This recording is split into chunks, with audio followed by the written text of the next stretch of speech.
BTP annual futsal kan lo welcome chu hei tuna hianin I das ni letan ve khanin kan tournament hi kan chan to I in khelpo hi hei kan lu char ni a I fixture hi a chang renga I gap om lawin kan la khel char ni tuna ha kan commentator se kan belok dona wazai hei even a BTP futsal melo choi om kan lom em enge review so far mo no mi tm ti z lakin ni sha em anh nuam có tiền lúc có mi tới pon mình lâu nghe anh thì phải ol takkan in cái gì với đi hiện in thlai BTP ten try to ten hết yang ngày đàn in ron xiêm cho cái rau pui cái tia nu cái tia zong chang thap cái tia thì zel tan cái đồ lên đi hello mom hei tuna hanin puka Shangkhuma group goalkeeper kan kom dona I athona sang ring kan lo sia I aman hena chugin lo ngai thapotang ani te rengem kan tumte han soe ba ke di khire ba lo nam khoma kan khel sia tho mai ti compare to in the champion the to in rengem in group here thei chu kan lo me so sa group players tebula kan meka kading lama mi hi an goalkeeper Lenny ania chun hi an players tebe kan ni Lenny hello kom me ang I pathum na in ni phagilering em pathum na pakhat na kan ni pa kaloring do ka weng zan nge boina ichwa voi khat pa aminin voi khat ta boina ikhel vem okay le in sakering em cái sau next chú con chắc chú con bé xe về mà xe ăn tốt để hi chú ăn tạm về đâu next chú con gaming zang nge lag in link khel game hi kan này okay to khengo mang right kan che dong kha ale tu ha kan superstar pe ka kan kom dona ani hi khoi group nge ni kha kap chama group player chuan vorania ni ching khanin voi hi thumbe chu bol kha khoi ve manin kan sha overly khoi ban ni chu goalkeeper khan ni zo poka aman chel zoi poka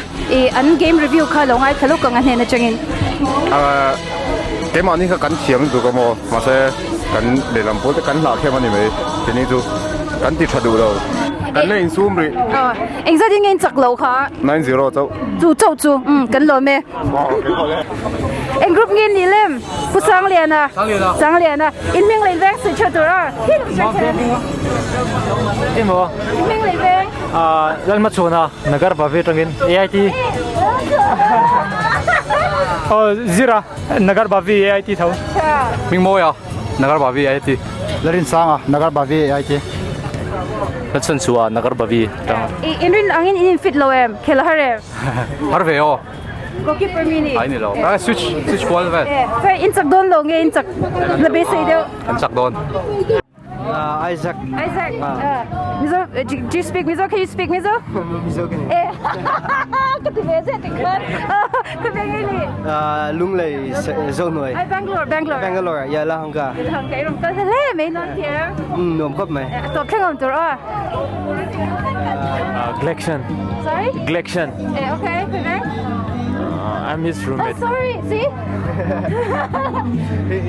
I spoke to him in English it should have been the other way around okay and where are you from I'm from Manipur okay I hope you're enjoying your day yeah thank you how are the matches so far yeah great not so bad right okay I hope you stay for dinner latte in Ming leve sai rolem Headline Bangalore moi te Emily Krupani di in sakon lo san o Melanie Krupani di Nathaniel Krupani di Hazel Krupani di thank you tuna hanin opias chosa anchaklon sani tikan lo sha enge in fit lo wange enge chan oin soi them kau kan fit lâu vàng này mấy na min tiam ta kana anh ôm khóc mấy giờ ta kinh to plengom to dinner later to ge ming buat ta mình là cùng đón lâu mi iti du le denge se to le ne em cái này đâu nuốt ra mà sẽ cả soi lâu mấy anh khati deu ka zel Alexis sitam boy thal tu BMCF chlai chon vor te te ania it chaw em chào khúc mày ya hat thak in fit lo mel tu kai shem tu ba enge in prep dan vel te milo shel the tiang em pom chong lo ani hi bul lo ve choi chakania kan mong chang kai thei tu o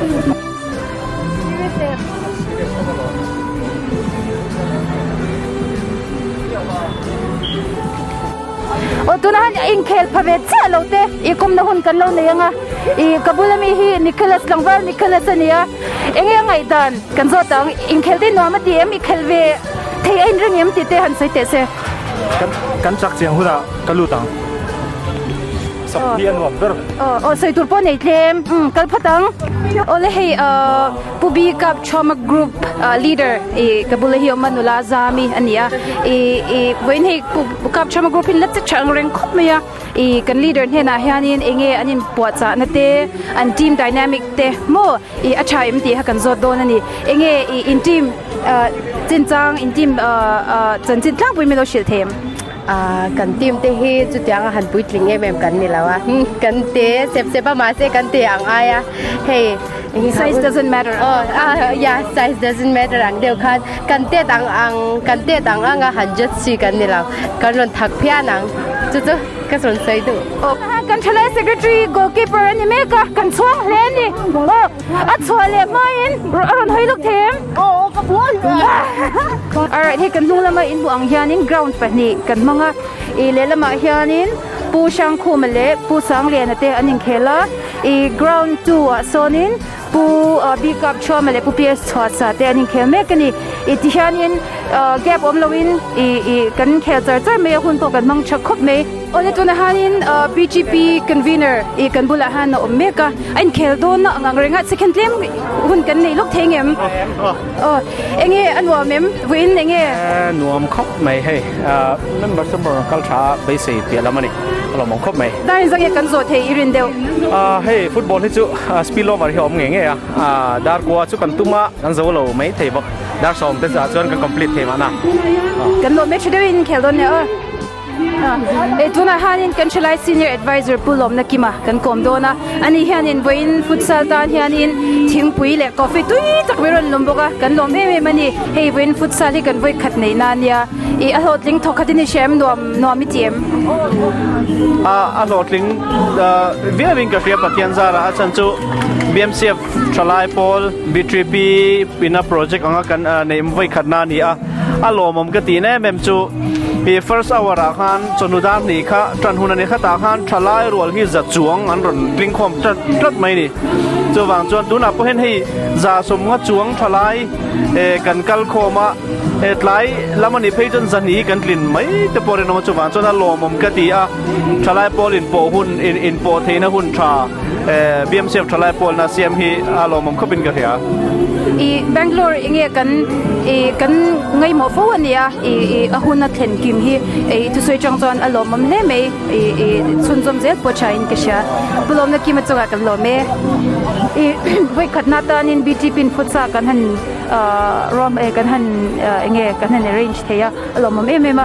nomi tiem ati chin sha em inge review hey ati chi dorin ka ria alom kalte poi kan thang reng khop ba hei zong sang tla takan in ka ria ama ro chu ra hi kan da endon chu nia hemi wanga rong bol na le imu na na te lung thong ho na te a tha thi kan dei se member te ko kan pun kan dei se chu te chu ara kan len zole hi zi kara tu nom to amaro chu ben chu an khel don lawa naute enge naute akian ani chu ban chang kan nom mema voin futsal hi nom kan titlanga enge zola hena chang hanin a review mo so far lo ngai thatyang hey anom ka tikhop mai coordination tha team coordination enke mot khabe kan na chuna khan kan lo soi so do no do nei bak to da chavel veke zoli hen bok thau be se ya kan hu ngai dinner ta kan hu ngai kan be se sakan ye kan lo me to lo me em nila pa ni thau aron thenga hi Dr. F Shang khuma group enge captain ani enge a group te motivate na ata soi tum te han soi lok thin se longai thangu sportsmanship takin kan khel ve kanga chuanin mi dang thingwal zong ni lovin mo hi in sha chianna in kom chianna mangila chu ani mei champion ber khatum tur ni chalo ma se tum thau tur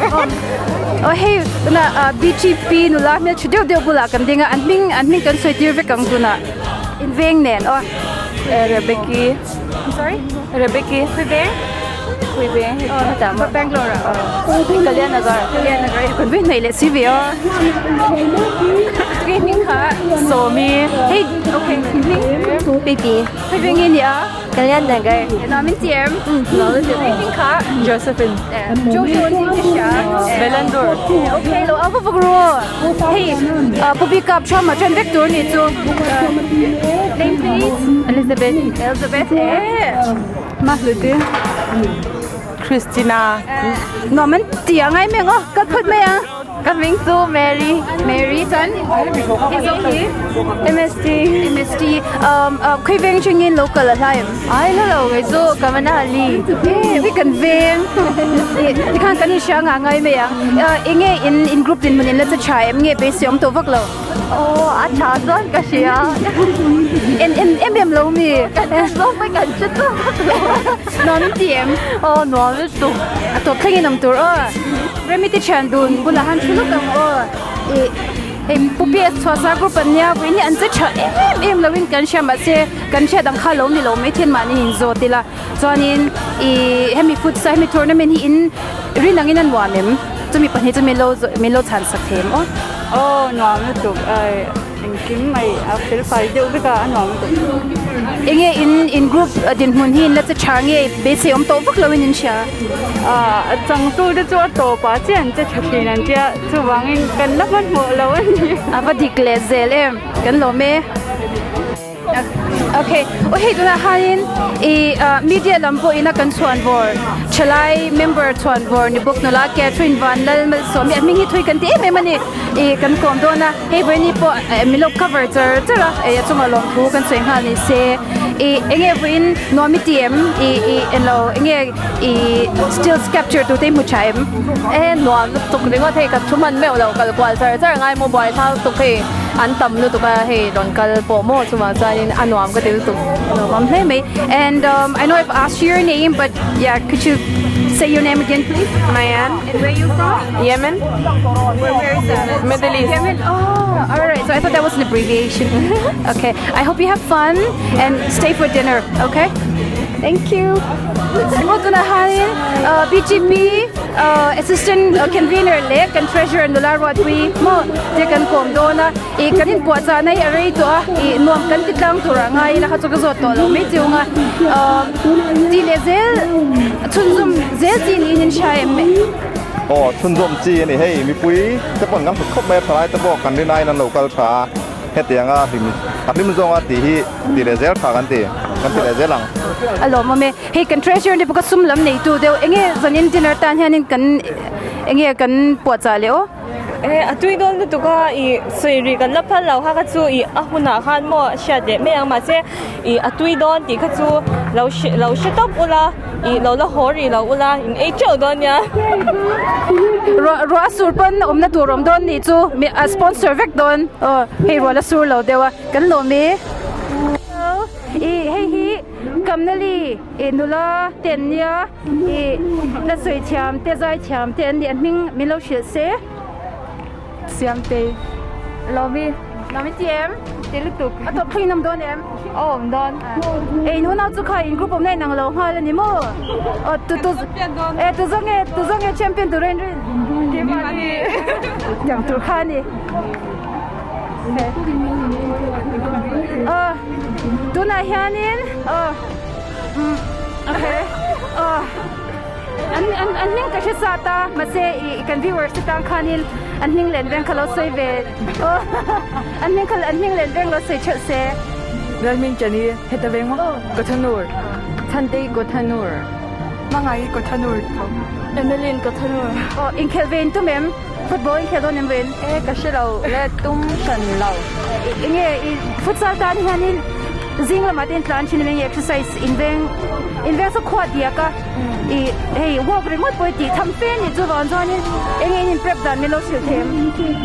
Kaya hian in Puachana hian in chini kan ei china mo. Chu ni mai. a cha tho me kan lo me in group ting in ni lom o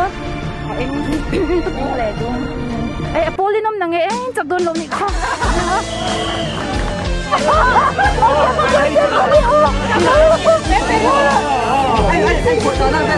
emo in group ni ga thei lo la ma har tu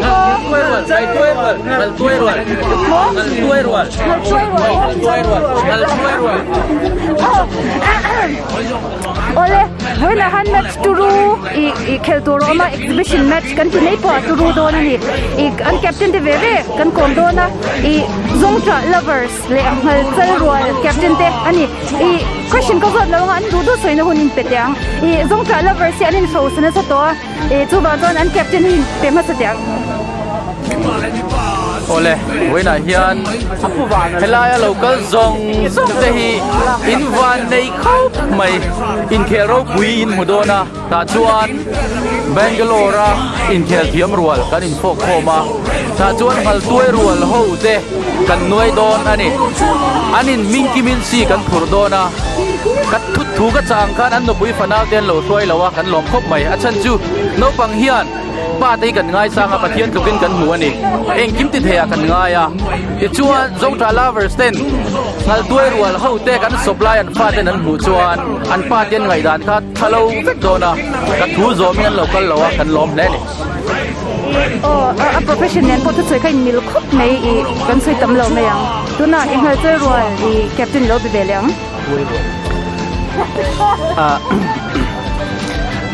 zong tra lovers lam hi kan soi tong khan hi an ron kal ma ngam lova keni hi dar nia kan khenga kan kheng kim veka eng howi tuna an ron kheng ve chawani tin atil soi pakan kha an min be ro ni tuna ko hen na taka chuan hei pastor panin min be ro nachina zongtra lovers lam an bol boy na soyang khan anni hi an pui fanau te ron shoi ngam lovani keni chu ron shoi su kan han ti ve tongkam thana ma se he an kan ron shoi kan om nol ani chuwan chon kan lau lova voinia hian ichen ring mia kan han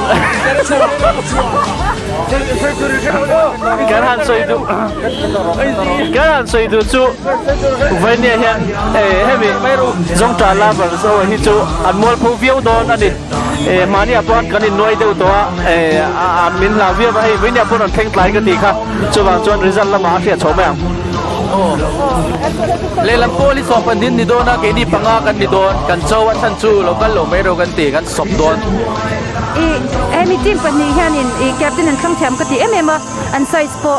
atok don vi me o kan lo me hey when exhibition match khel tur kan han film dewa anin fit me zak zak khup me hey enge in po cha na te enge in team ming te min shil them zong tra lampang team kha kan ne ke ni he puring he ka che lo ke zo ke zong tra kuma so he team kha kan ne ya poni sela pu jo sa ya te kan han khel do na pong le lama chuan ai ta kun om le link ka te ya feel chunga a sik ka de sarang mo chu tiang ve chu ni an ne blu tu opering eta kha eng group song ni yo zong tra lo lampang kha kan ne mo kan thakut mai super heavyweight vel kan ni karing feel chuan plan tu ka cha hu nom deu mai the ni zong tra lovers lo lampang hi an show lang renga an ning po lama har khut me chak tur zo ka ngai phut me ngo kan veng nei zok te ni boka kan ko shen ho tu te ko mi ron joy oma exhibition match khel be se na ron kal ve a an lang hak ter me anin khel ve ngi thingi kan be se ni win kin khel natura hanin enge in po cha na te me lo shil them kan in po cha na sakhop mai kan team min rim po kha zong tra lovers tinia kan tum pui tur te kha ngal tuai team khan ne bo ngal chal anin ti ve an tuai rom khop me ya kan chau khop me hei kan captain hovin nakin deu loka hian miniso panga ve la hian aron theng do na ni ya sa pui hian an sei ve se la nia hat kan nia ahun alo theng chu ta chuan e kim ma fiam mai chu chon kan Daniel Yao do ni zong chu in TV ka zong cha lovers kan lo me zong cha lovers so jin show sa na sanghal khop me yan team le lam kha zon an ngai ni engen ngai dan be te reng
这个呢？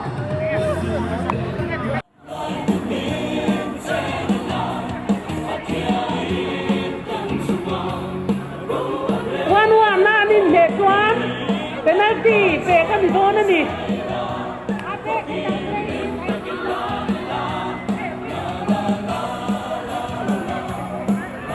โอ้มาเรีย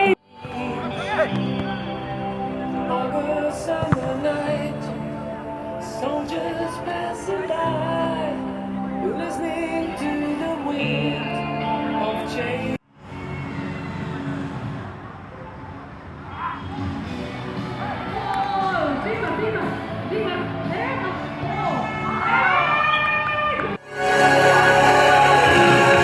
Kabahan muna ang katakan.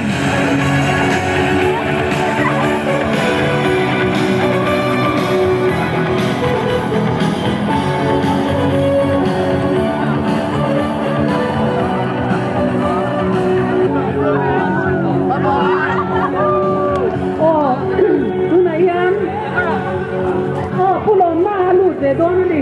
bé khai.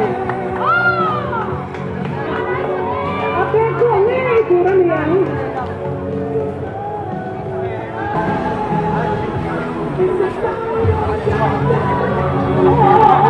Bé khai lớn mà. Cái này mà come on. Thế thì phải đi cô, thăm cái dấu đó. Ô Trần nha.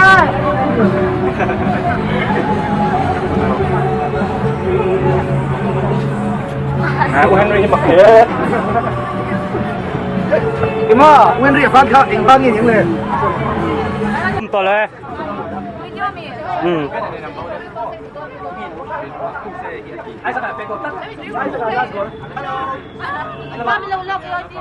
mà bây giờ hay lần to lần về lâu thì mà ăn lại đó anh kia nè interview chưa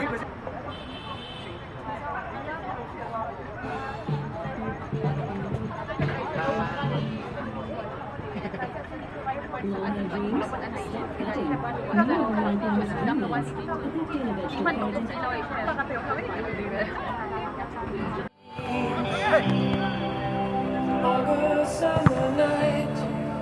soldiers passing by, listening to the wind of change. La la la la la la la la la la la la la la.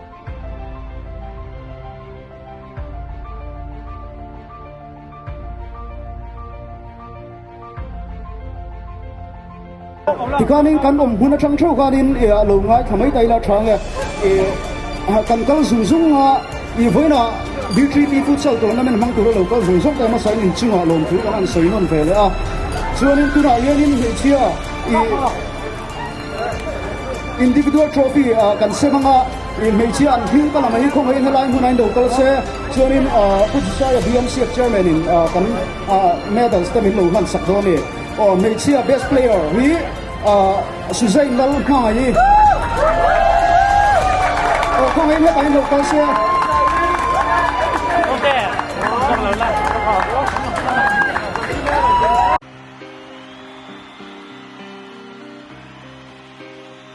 cho nên Suzanne ka lâu là kalau set top scorer ka Suzanne lang mga ibo kani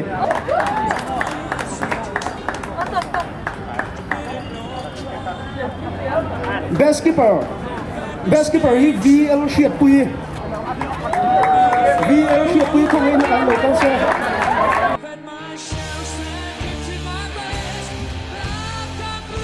cho nên người chơi team champion ấy cần buông lại mà lỗ họ thì cùng sáng hình sông hi cặp BTP futsal tổ nó bên người chơi champion team chứ sáng liền nó anh liền không ai thì anh captain đầu chuột xe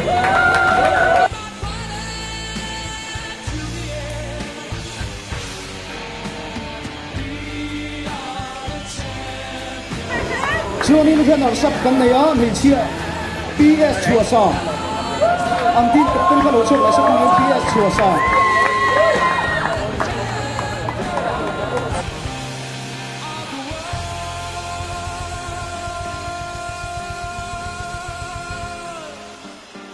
John third place kan này hi các chua mà team leader không ai lộ chốc xe tại hiện Bluetooth launch mode.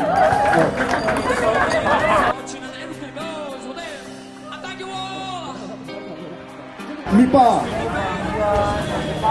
best player Hindi Joshua và lô din sa không ai nó tại lộ chốc xe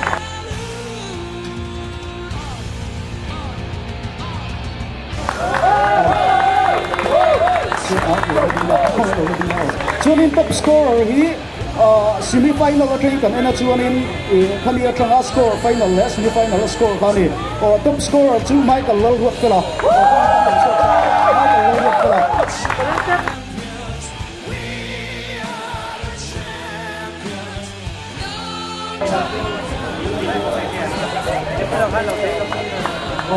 cho nên best keeper kan này là best keeper hi Lal Rin Chana không ai đồng chuyện là sao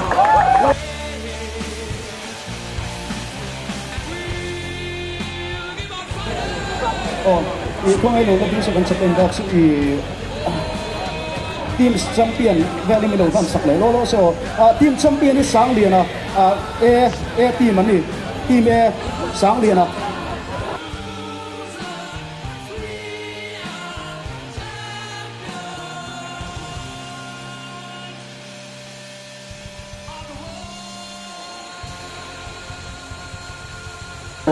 cho nên cái nào sắp ý sáng liền nào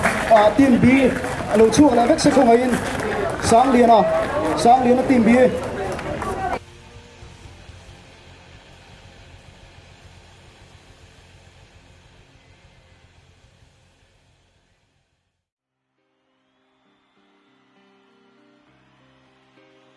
third place pu cup thua mà group A anh captain không ai lối chuột mấy sẽ tại hiện cặp thua mà group A team A cặp thua mà pu cặp thua mà team A đó này cắn lỗ này cho nên exhibition match best player pu nhiều này exhibition match bằng bao nhiêu năm sinh này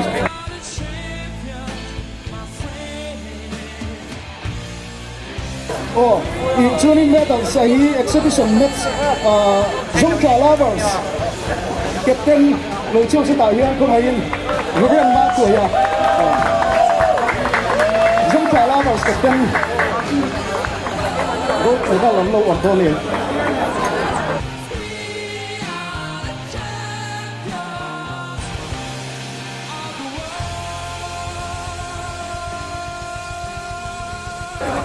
Pak Nina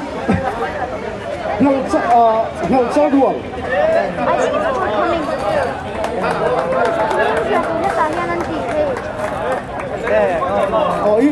nang mati kan lo kum buk lo ko la oi chen tai lo sem don ya cho nên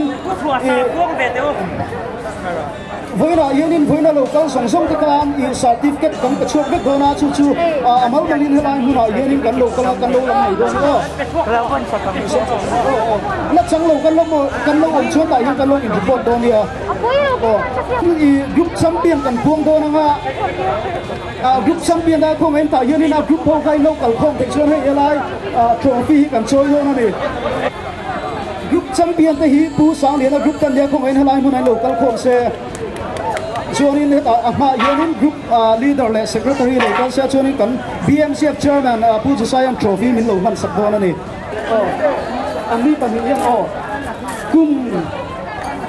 kum sang ni som ni pakat chu som ni pa ni B3P Futsal Tournament Group Champion Sang Liana Group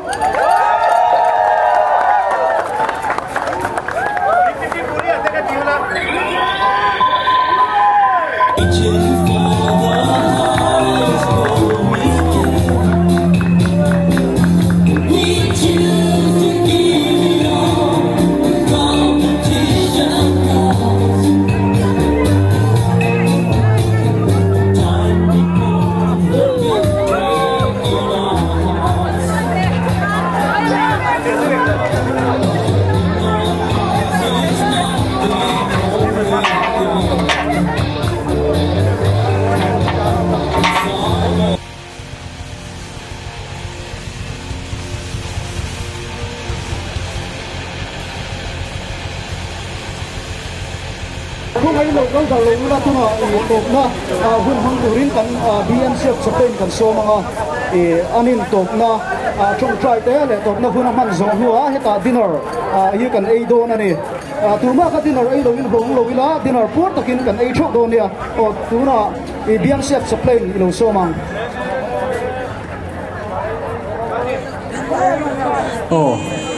Oin zanen zun wam ple mai empon ni sela kan dinner tur khan lo bo sei nok nok sela hun top toy te kan han mang anga oin nia khalai ron kal khom zong zong te in zawai chunga lom thu kan soya kan khalai shwai tu te abik takin organizing committee te chunga lom thu kan soya te tianga Bangalore mi zo fa te khalai te min shwai khoma nim taka kan hanin fiam thei te hi alom om tak zet ani when ya yan kan soi le du chu chulama te kan soya kan soi photo a kan han taran le du chu pe tun Sunday lom tur hian zai kut pui Ranson Hall a lim takin kan nei don ani kan zawai local le chok turin kan som chuwa ti chona kar le pe khian Sacrament in khom te kan nei bok dona ti chuan November ni ru in Rinizana praise night ni mo tak mai Bangalore zofa ten kan hang dona ni ti kha lo fe thar le ta ila tu te to kan in soma thian te ron in somula lim takin praise night te kan hang tu rangai tai la thain ka ria ti chuan zanin ron kal khom zong zong te chunga lom thu kan soya ti chuan helai Bible sang pakhat to te hi kan on chiaranga Timothy ne na tir ko pol le khathon pakhat na bumli chang sarili chang ria te to hi kan chiarange amai ro chu pathian nai sakturin in soi zoi ro when I had a poimo takzet ani pathian ngai saktura kan in soi zoi kan in exercise sia poimo a chuta kan lu chia na tur chu tak sa in soi zoi na hi zong asod ve boka pathian ngai saknai ro hi chu nun na tura kan sia non le lok nge pathian ngai saknai ro hi chu nun na tu na om sa le lo om tu pek tiam na ani awangin kong tin re nga aso tani tak sa fisel na in fiam na hi apoi mo lu tu ka tin ko polo pon ngai poi mo a chu a yala poi mo zok chu kan tharau nun le pathian ne na kan in to na hian ni ti kha zanina hian kan soi dua yang chuan kan zawa in kan in soma ye he kan sport kan lim lo pa hian top lo sela lim taka in fiam hi a pathian thu em rolin heta hian top lo se tin kan in som ani in zawa in tu sunday zai kut puya lim taka pathian phaka zai chu turin kan in som thar le bok ani pathian ma kunin tong traya